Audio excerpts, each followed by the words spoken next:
अरे मिस्टी ये कैसन दशा बनैले बड़ू? पापा हम होली खेलतानी आवा तारा के अबीर लगा दी पापा। अच्छा ठीक बा, हमरा के अबीर लगई ह।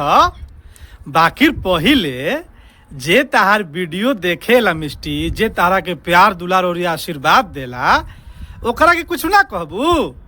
पहिले ओह लोग के कुछ कह। सब केहू के हमरा तरफ से हैप्पी होली। पापा हम ए होली के पर्व पर कुछ सुनावल चाहतानी। अच्छा ठीक बा, सुनावा।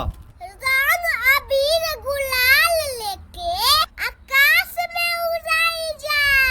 साल भर पर आई बा होली, खूब खुशी से मनाई जा। पुआ पूरी गुलावरा खा के मस्ती में हो जाए के।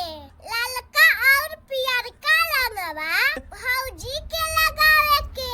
बाजी नहीं केहू सबके कीचड़ में लेटवावे के। दिन भर बाजी डीजे पर गाना, खूब कमर हिलावे के। प्यार दुलार के होली हई, बात जन भुलाइम जा। साल भर पाइल बा, खूब खुशी से मनाई जा। नफरत और दुश्मनी के पुरानका बात भुलाई जा। नया साल के नयका होली नया अंदाज में आई जा।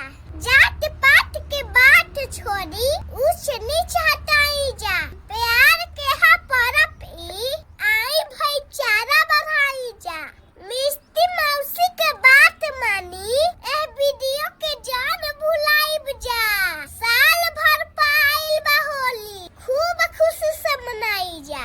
हैप्पी होली। वाह बेटा, बहुत सुंदर। पापा तहरा के अबीर लगाइब।